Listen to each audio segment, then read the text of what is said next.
Today's video is sponsored by Wild Grain. More on them coming up. It's one of my favorite times of year, and so I'm really excited to start making cozy and nourishing recipes for my family this week. So I thought I would do a what we eat in a week, but make it slow cooker edition. So everything I make this week is going to be made in the slow cooker or crock pot. You can make it in the instant pot or any pot really. And there's nothing better than just putting a bunch of whole foods in the slow cooker. It's going to smell so delicious all day. And then you get to sit down to a delicious, healthy meal. So I'll leave all the recipes I'm making down below. And let's start on the first meal I made this week in the slow cooker. And it's a new variation I made of one of my favorite soups, which is my lentil and sweet potato soup. I try to find as many different variations of the foods I love and that my family loves that's also really affordable and easy, and this is one of them. So it uses a ton of lentils, which I really love cooking with because it has so much fiber and it has protein, and it's a plant-based protein, so it's going to be cheaper than buying meat. And I love just pairing that with a little bit of potatoes. Either a yellow potato or sweet potatoes are also really good, especially this time of year.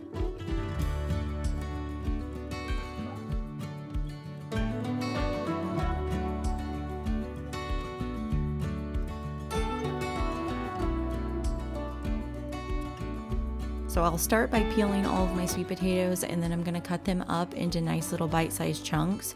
You want to make sure that you leave them big enough to where they don't fall apart in the soup. So don't worry about making these chunks too small. You want to have a little bit of texture to them because they are going to cook down and soften.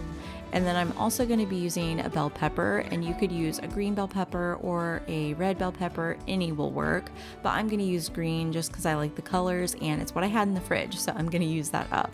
And I'm going to also be adding in some onion and carrots and celery, and that's just kind of like what they call the holy trinity of cooking. And you can add it in a base to pretty much any soup, and it's going to make it good and flavorful, and also adds in a lot of different vitamins and minerals and of course fiber. I'm going to add those veggies in first and saute them down, but that's completely optional. You could either skip it or you could do it on the stove and then add it into your crock pot.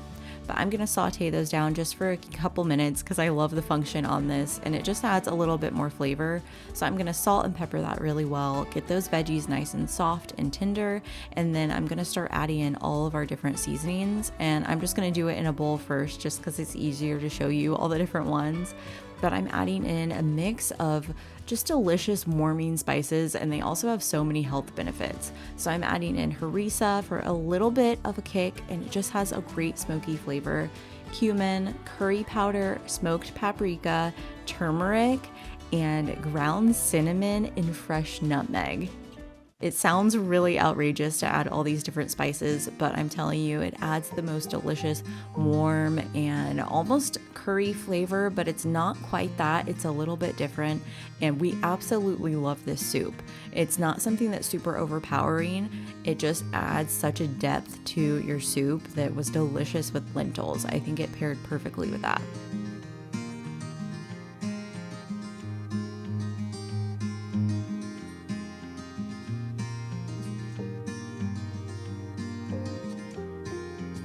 I'm using organic green lentils, and you can buy them in bulk for so cheap. So I'm just going to take those and put them into a colander and give them a quick run under some water and just clean them off. Make sure there's no rocks or anything in there, and then add those straight into the slow cooker with the green bell pepper and the sweet potatoes. Stir that all together, and then we're going to cover that with a bunch of vegetable broth, but you could use any type of broth. You could use chicken broth or bone broth. Homemade broths are wonderful to add into any soups, whether it's vegetable or chicken or beef broth even. You could add that in here. It's just going to change the flavor a little bit, but there's so many different benefits to different broths, so add that in if you want to. And then we're going to let that cook low and slow all day long. I did high for about 6 hours until everything is nice and tender and soft. I like to take some of my soup out, probably about 2 cups, and I blend that in my blender, and then I'll pour that back in, and it makes the most incredible slow cooked soup feel. And it's just like what you would get at a restaurant, but better and healthier. We love serving soups like this with a slice of crusty sourdough bread and a little sprinkle of Parmesan. That was dinner tonight. Whenever the nights start to get a little bit chillier, we all start craving just sweet and creamy and warm little treats that we can have. And this is one of my favorites. You can do it in the slow cooker, and it makes it so easy just to kind of keep it on tap for your family, and everyone can come in and take a scoop of it anytime they want to in the evening. This is especially fun on the weekends. I love doing this on like a Sunday night or a Friday night, and we can just have it sitting there ready to go. So I'm making a healthy hot chocolate, but I'm going to make it pumpkin spice. So I'm going to show you how to do it both ways. You can either make it just a regular hot chocolate or with pumpkin spice to it. So I'm adding in several cups of whole milk. I love using just the real stuff here. And then I'm adding in a little bit of heavy cream, which is really optional. You don't even have to, but just a little extra richness is always good in hot cocoa. And then I'm adding in some raw cacao powder, just cocoa powder, unsweetened. And then to sweeten it up, you can either use coconut sugar or maple syrup. Then I'm also adding in some chocolate chips. You can use semi-sweet or milk chocolate chips. And then you want to add in vanilla, of course. So you could leave it just like that and let it cook low and slow, and you'd have a really delicious, healthy hot chocolate. But why not kick it up a notch and use one of my favorite flavors of the season and add a little bit of pumpkin spice to it? So I'm just using some organic canned pumpkin, and then I'm adding in those warming spices again that not only are delicious, but cinnamon itself full of beta carotene, so it has good vitamins in there, and it also helps to reduce inflammation in your body. So adding a little bit of that into your hot cocoa is kind of just like another way to boost your health. So you can just add in a little bit of pumpkin pie spice, or you can do a mixture of cinnamon, cloves, and nutmeg. And I actually didn't think about this at the time, but you could actually substitute the ground cinnamon just for a cinnamon stick, and that's going to give you a smoother consistency in your cocoa.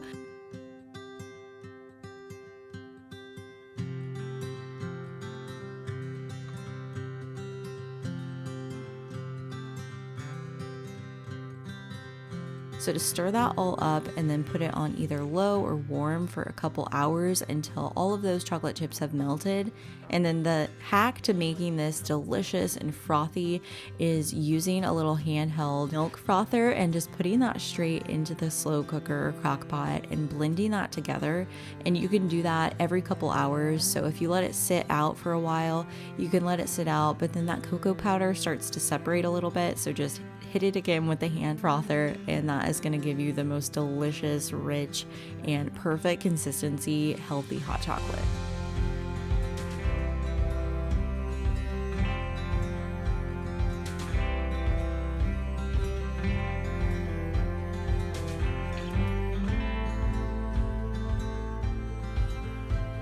The next slow cooker meal I made this week was a slow cooker chicken sausage soup, and it was creamy and delicious. It had lots of greens in it. So I'm using some baby spinach, and I have some chicken sausage that has mushrooms in it, but you can use any kind of chicken sausage, chicken apple sausage, anything will be fine in this.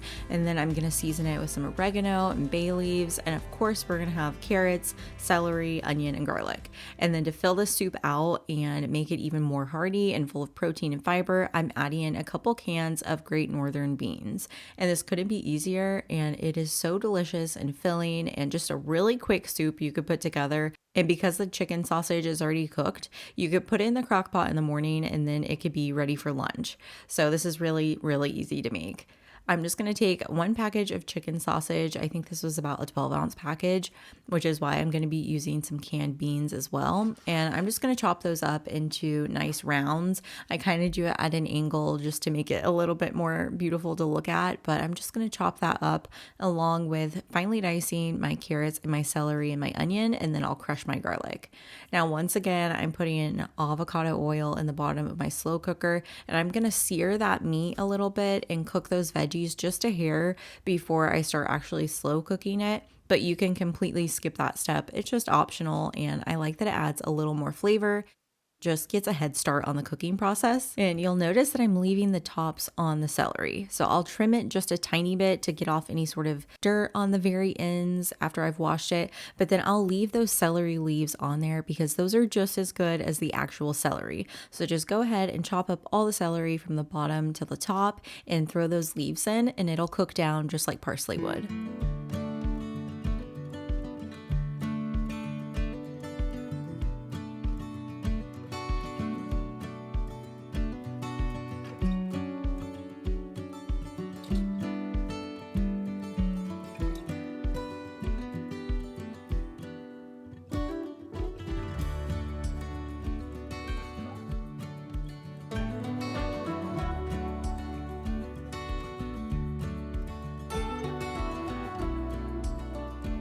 Once I get all of my veggies and my meat in there, I'm gonna go ahead and season it, and I'm just using a little bit of dried oregano and then bay leaves. And this adds so much flavor along with just a little bit of salt and pepper, but you really get all the flavor of the chicken sausage and the veggies, and it's just a simple soup. And I love having soups like this that I just know how to make. I don't even really have to think about it. It could just be in the slow cooker. On days we're super busy, it keeps us from eating out, and it's so much healthier, and it saves us so much money because it's just simple and healthy and real foods. So I love having things like this on hand. Even if they're really simple, they still taste delicious. They just don't take a lot of effort on my part, which is always helpful because life can be so busy and so full. Having these recipes that are just basic and simple but taste really good to fall back on is crucial to keeping us healthy and just feeling our best.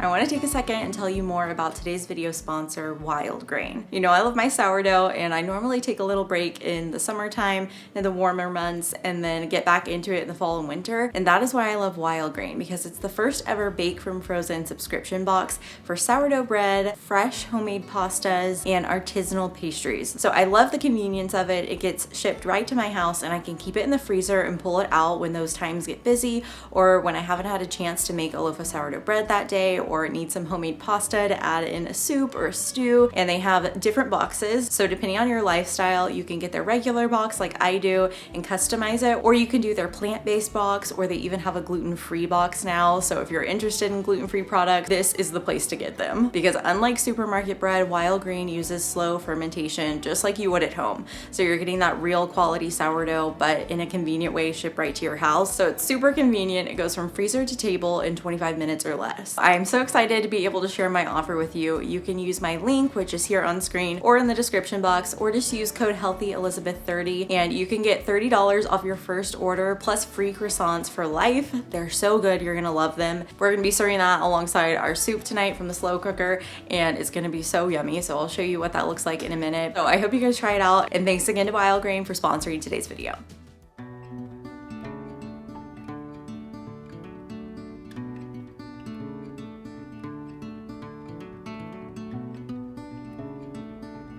So I put the lid on and let that cook on high for about 4 hours so it would be ready for lunch. And then right before serving it, I just added a bunch of handfuls of fresh baby spinach and I let that cook down. And then I'm gonna finish it off with a little bit of cream. And you can do it two ways. You can either do it with regular heavy cream, or if you're dairy free or just want to make it plant-based, then you can do coconut milk. And you'll just stir that in right at the end. The spinach will wilt and everything gets all creamy. And then I'll dish it up, and I'll usually serve it with a little bit of Parmesan on top. And then of course, a little bit of sourdough bread on the side is always good, and the family always appreciates a little bit of bread. The next meal I'm making, I think, was my favorite meal of all. It's not a soup, it's a slow cooker, potatoes, cabbage, and turkey kielbasa, and it is so good and hearty and perfect for October. I have 5 russet potatoes that I'm gonna peel the skin off of, and then we'll cut these into nice big chunks, maybe like 1.5 inch chunks. I've got a sweet onion, so we're gonna do some onion and garlic. That's gonna give this really good, just nice natural flavor, make everything taste good and savory and cozy. And then you could use dried thyme, but I'm gonna be using a little bit of poultry seasoning because I just love the flavor and the blend that poultry seasoning has, and it'll go really well with this because I'm actually using a turkey kielbasa. I don't normally buy this, but they were out of the one I normally get, so I thought let's give this a go, and that'll go really well with the poultry seasoning. So I'm gonna use a turkey kielbasa, but you could use just regular beef kielbasa or pork. I'm gonna take some cabbage. We'll probably use about half of this size cabbage, and I'm gonna cut that up into nice little chunks, not too big because you want to make sure that it has time to cook down fully. And I'll saute all my turkey and onions first in a little bit of avocado oil.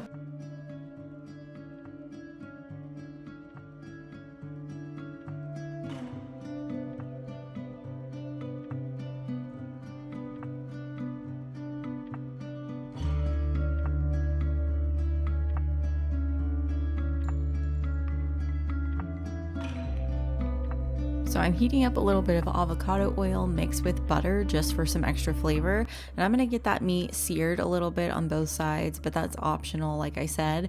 So I'll just let that cook for a few minutes, and it gives me a chance to chop up all my veggies while that's going. And I'm gonna be using, like I said, an onion and my cabbage. Those are the main veggies in this.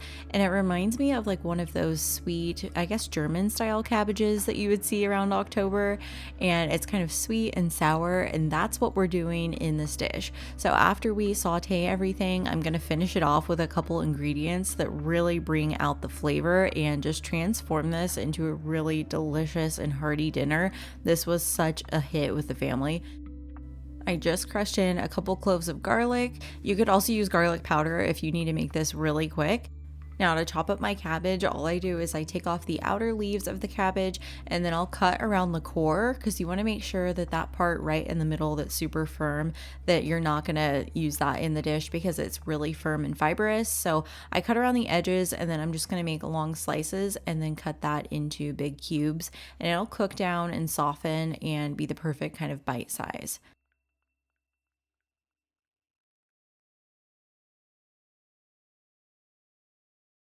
I'm using a few russet potatoes, and I'm just going to peel the skin off of those and then cut those into big chunks as well. And I love this meal because there's so many things that you can just keep on hand here. I love how you can have these type of kielbasa sausages and andouille sausages, chicken sausage, all of that can stay in the fridge, and it's so easy to pull out. You don't even have to defrost it.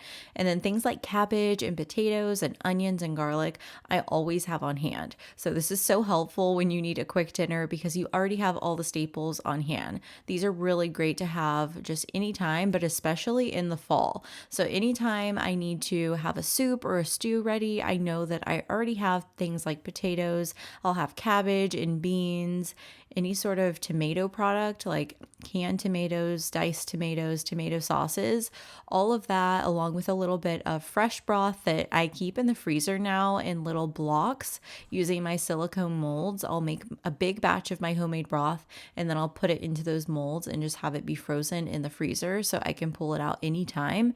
And you'll see that I actually ended up using some of those in this dish today. It just needs a little bit of chicken broth, and you can save so much money by making your own chicken broth, and it's such good quality. So I'm just using a couple of those cubes of my chicken stock along with salt and pepper, and that is going to have everything in this pot slowly cook down and render. Without being a soup, it's still going to be just kind of like a meat and potatoes dish. So really delicious.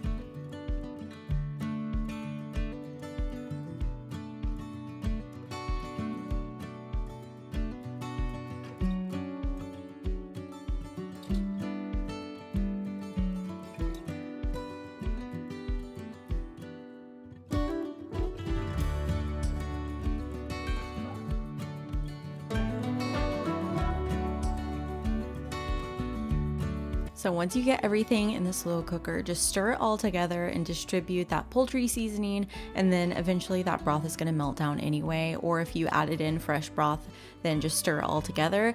I set the crock pot for about 6 hours. You want to cook it until those potatoes are nice and tender and the cabbage is nice and tender. And then right at the end, before I serve it, I add in a sprinkle of coconut sugar and a little bit of raw apple cider vinegar.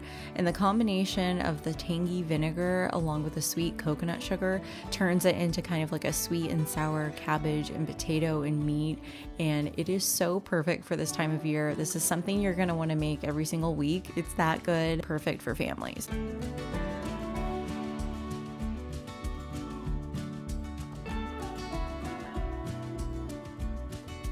Well, I hope that you enjoyed this What We Eat in a Week, and that it gave you some good inspiration for your family of just simple, wholesome meals that don't have to be super complicated. Making healthy meals for your family does not have to be overwhelming. Don't forget to check out my links below and use my code HEALTHYELIZABETH30 so you can try out wild grain and get $30 off your first order. Leave me a comment down below telling me what you're making this week.